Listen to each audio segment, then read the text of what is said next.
Hi, grade 3, it's Miss Guthrie again. I wanted to show you some of the pictures that my children created of the pie and how we can share it. So I asked you the question, how many people needed to share the pie? And the answer was 4 people needed to share the pie. So my youngest daughter decided to draw this for her pie. She drew a piece for me and a piece for her and a piece for her sister and a piece for my niece. And my older daughter then started yelling, "Hey, those aren't the same size. That's not fair. I want the same amount of pie as you." So she decided she was going to draw her own picture of what the pie could look like. And this is what she drew.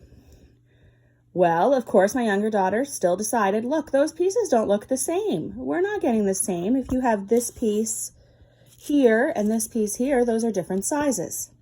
So my niece, who's a teenager, came along and decided she would help us out.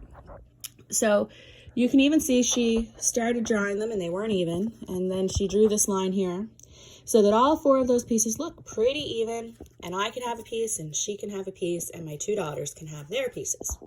And everybody will be happy because they're all the same size. Now, grade 3, we actually have a name for those pieces. And the name relates to how many there are. So we actually end up calling these 1/4. So each piece is 1/4 because there are 4 pieces and I get 1 of them. We also have a way to write that with symbols. So the way we write that with symbols is we write 1 piece that I get out of the total 4 pieces. Now, these actually have special names. So the number that goes on the top of this thing is called a numerator, and it represents how many pieces are colored in or how many pieces I get, how many pieces are special. And then the bottom number represents how many pieces are in one whole in total. So in our case, in our pie, there were 4 pieces, so I put the 4 on the bottom.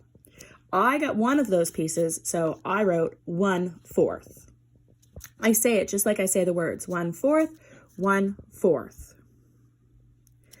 The numerator and the denominator go together to make a fraction. So those are some new words. So let's look at how to write them. So we have numerator and we have denominator. And together those things equal a fraction. Some students find it difficult to remember whether the numerator is on top or the denominator is on the bottom.